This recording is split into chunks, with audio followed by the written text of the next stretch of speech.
السلام علیکم. کہانی کو آخر تک پورا سنیے گا، اور اگر آپ چینل پر نئے ہیں تو سبسکرائب ضرور کیجیے گا. لاوارث لاشوں کے کفن دفن کا انتظام کرنے والے ایک چھوٹے سے ادارے کی چیئرمین امائمہ ادریس صاحبہ بلوچستان کے ضلع جعفر آباد سے تھا.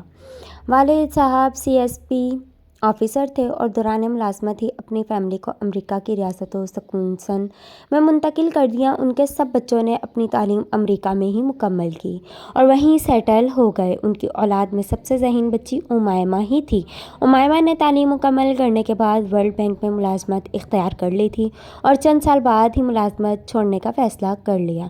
اس کے اس فیصلے سے نہ صرف اس کے گھر والے بلکہ اس کے یونیورسٹی فیلوز اور ادارے کے کولیگ بھی حیران تھے، کیونکہ چند سال میں ہی جس قدر تیزی سے اس نے ترقی کی تھی، لوگ عنقریب اسے بہت بڑے عہدے پر دیکھ رہے تھے. والدین، بہن بھائی، ادارے کے کولیگز اور یونیورسٹی کے دوستوں نے اسے سمجھانے بجھانے کے بعد خاموشی اختیار کر لی، بلکہ چند مخلص دوست اس کے ساتھ کھڑے ہو گئے، مگر اس کے شوہر نے جاب چھوڑنے کی صورت میں طلاق دینے کی دھمکی دے دی. شوہر کے دھمکانے پر اس نے خود ہی یہ کہتے ہوئے علیحدگی کا فیصلہ کر لیا کہ اگر اس کا شوہر شادی سنت اور مذہبی فریضہ سمجھ کر نبھانے کے بجائے میرے عہدے، دولت اور مستقبل کی وجہ سے میرے ساتھ رہ رہا ہے تو وہ اس تعلق سے معافی چاہتی ہے، کیونکہ اس نے نکاح تو اللہ تعالیٰ اور نبی کریم صلی اللہ علیہ وآلہ وسلم کے احکامات کی روشنی میں مذہبی فریضہ مان کر کیا ہے. یوں اپنا ہمسفر کھو دیا مگر اپنے فیصلے پر اٹل رہی. یہاں تک ملازمت سے فارغ ہونے کے بعد قانونی کارروائی مکمل کر کے والدین اور بہن بھائیوں کی مرضی کے بنا وہ پاکستان آ گئی اور یہاں آ کر لاوارث لاشوں کو کفن دفن اور غسل و جنازہ وغیرہ کے لیے ایک ادارہ بنا لیا. اس ادارے کو مالی طور پر اس کی فیملی اور امریکہ میں مقیم اس کے دوستوں نے بہت سپورٹ کیا. آج تقریباً 16 سال بعد وہ امریکہ اپنے والدین کے پاس اپنی بھتیجی کی شادی پر گئی اور ساری فیملی اکٹھے بیٹھی تھی تو اس کے والد صاحب نے کہا کہ میں بطور والد تمہیں حکم دیتا ہوں کہ تم یہ حقیقت بتاؤ کہ تم نے ورلڈ بینک کے اکاؤنٹ ہیڈ تک پہنچنے کا خواب ادھورا کیوں چھوڑا؟ تمہیں اچانک سے لاوارث مر جانے والے لوگوں کا خیال کیوں آیا؟ تم نے امریکہ میں پرتعیش انداز سے گزرتی زندگی کو چھوڑ کر ڈیرہ غازی خان کے سنگلاخ علاقے کو اپنا مسکن کیوں بنایا؟ امائمہ ادریس روتے ہوئے بولی تھی، بابا جان، میرے نبی کریم صلی اللہ علیہ وآلہ وسلم کی امت پاکستان کی عوام بھٹک گئی ہے، لوگ راہ ہدایت سے ہٹ گئے ہیں. میں شاید لوگوں کو راہ ہدایت پر نہ لا سکوں، مگر میں نے اپنے طور پر کوشش کرنے کا فیصلہ کر لیا اور اپنا سب کچھ قربان کر کے اس پر عمل درآمد کیا تاکہ روز محشر شفاعت رسول صلی اللہ علیہ وآلہ وسلم طلب کرتے ہوئے میرے اعمال میں کچھ ایسا ہو کہ میں اس شفاعت کی حقدار ٹھہروں. اور میری یہ سوچ میری ایک یہودی کلاس فیلو نے بنائی تھی.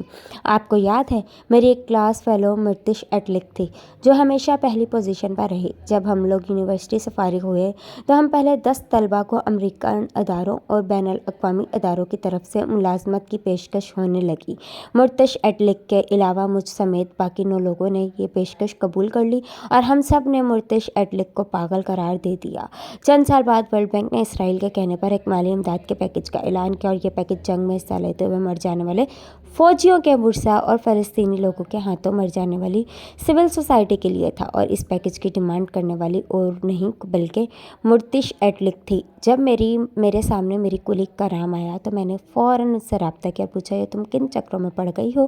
اگر تم جاب آفر قبول کر لیتی تو آج مدد مانگنے کی بجائے مدد کرنے کے قابل ہوتی. میری بات سن کر میری کولیگ مسکرائی اور کہنے لگی، میں جاب آفر قبول کر لیتی تو نہ میں اپنے وطن کے لیے کچھ کر پاتی اور نہ ہی میرے بعد کوئی مرتش ایٹلک پیدا ہوتی. لہٰذا میں نے فیصلہ کیا کہ میں نے نہ صرف ملک کی خدمت کروں گی بلکہ اپنے جیسے کئی مرتش ایٹلک بنا کر دنیا سے جاؤں گی جو میرے بعد بھی ساری دنیا میں بیٹھ کر اپنے وطن کی خدمت اور حفاظت کریں گے. اس یہودی لڑکی کی سوچ کو دیکھ کر میں حیران رہ گئی اور میں نے تب ہی مذہب اور ملک کی خدمت کے لیے فیصلہ کر لیا. میں نے بھی اسی یہودی لڑکی والا راستہ چنا. وہ جنگ کے دوران مر جانے والے لوگوں کے کفن دفن اور بچوں کی کفالت، معذوروں کی خدمت کے لیے اپنا ادارہ بنا کر کام کر رہی تھی. اس کام کے لیے اس کی حکومت ملکی نہیں بلکہ بین الاقوامی سطح پر سپورٹ کر رہی تھی. میرے پاس ایسی کوئی سپورٹ نہیں تھی، لہٰذا میں نے اپنی مدد آپ کے تحت یہ سب کچھ کرنے کا فیصلہ کیا. میں نے بہترین ملازمت پر تعیش سے زندگی کو چھوڑا اور پاکستان آ گئی.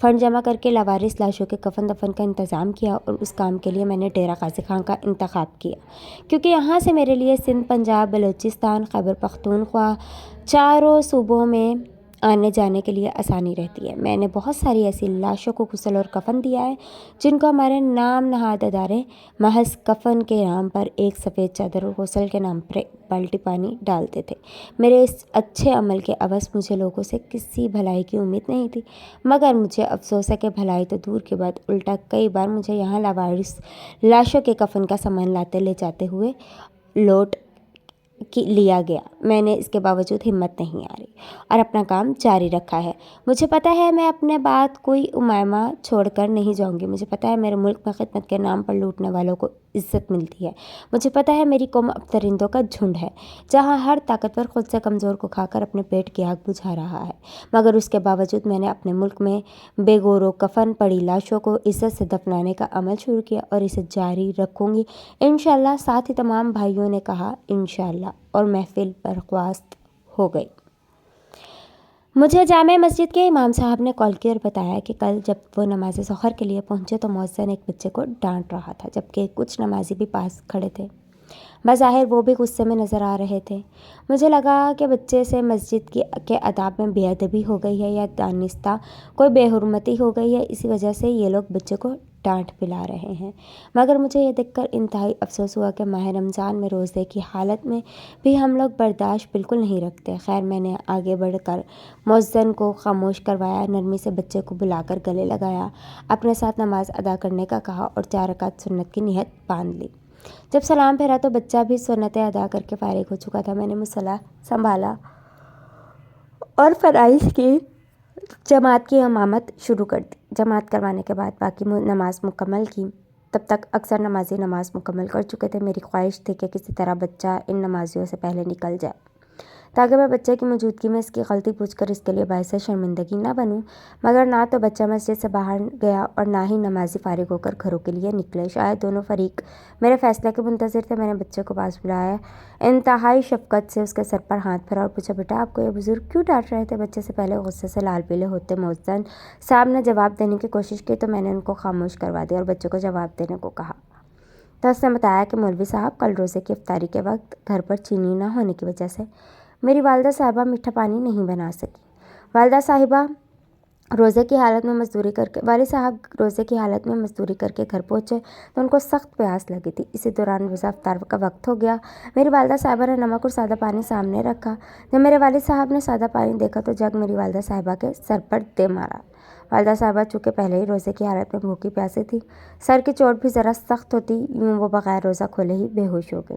والد صاحب اٹھ کر کہیں چلے گئے۔ میری دونوں بہنوں نے گھسیٹ کر میری والدہ صاحبہ کو اندر کمرے میں پہنچایا، کیونکہ وہ کم عمر تھیں اور اٹھانا ان کے لیے ممکن نہیں تھا۔ رات کو کہیں بہت دیر بعد میری والدہ صاحبہ کو ہوش آیا تو انہوں نے روزہ افطار کیا اور آج میری والدہ صاحبہ نے مجھے چودھرانی جی گاؤں کے نمبردار کی بیوی کے پاس بھیجا کہ کچھ پیسے ایڈوانس دے دے، ہم نے چینی خریدنی ہے، مگر چودھرانی نے معذرت کرتے ہوئے بتایا کہ ان کے پاس گنجائش نہیں ہے۔ یاد رہے کہ بچے کے والد چودھری صاحب کے ڈیرے پر مزدوری کرتے ہیں، مطلب ذاتی ملازم ہیں، اور والدہ چودھری صاحب کے گھر پر کام کرتی ہیں۔ وہ چودھری صاحب کے مقروض ہیں اور قرض کے بدلے انتہائی قلیل آمدنی پر ملازمت کرتے ہیں۔ جب چودھرانی نے انکار کر دیا تو مجھے پتا تھا اور کوئی شخص ہم کو گاؤں سے ادھار نہیں دے گا، لہٰذا میں نے اپنی والدہ کو اپنے والد کی مار سے بچانے کی خاطر مسجد کے گلے سے پیسے نکالنے چاہے۔ میں ابھی کوشش کر ہی رہا تھا کہ مؤذن صاحب پہنچ گئے اور انہوں نے پکڑ لیا، مجھے تھپڑ بھی مارے ہیں اور بٹھا بھی لیا ہے۔ کہتے ہیں کہ تم پہلے بھی مسجد کے پیسے چوری کرتے ہو، تم کو کمیٹی کے سامنے پیش کرنا ہے، اور سب لوگ آئے تو مجھے ڈانٹ رہے تھے، کسی نے وجہ نہیں پوچھی سوائے آپ کے۔ مولوی صاحب نے بتایا کہ جب میں جماعت کروانے کے لیے پوچھا تو یہ لوگ بچے کو ڈانٹ رہے تھے۔ میں نے ان سب کو خاموش کروایا اور نماز پڑھا کر ان کی بات سننی شروع کر دی۔ جب بچے کی بات مکمل ہو گئی تو میں نے مسجد کی کمیٹی اور مؤذن کی طرف دیکھا۔ وہ لوگ اب نظریں جھکائے ہوئے تھے، مگر خود کے حق پر ہونے کے دلائل دے رہے تھے۔ کوئی کہتا چوری کرنا ہر حال میں جرم ہے، کوئی کہتا بچہ جھوٹ بولتا ہے، اور کوئی کہتا مسجد کا پیسہ کسی اور کام میں نہیں لگا سکتے، وغیرہ وغیرہ۔ میں نے بچے کی بات کی تصدیق کے لیے اس کے گھر اپنی بیوی کو بھیجا۔ پتہ چلا بچے کی بات بالکل درست تھی۔ میں نے گھر میں پڑے ہوئے راشن کو 2 حصوں میں تقسیم کیا۔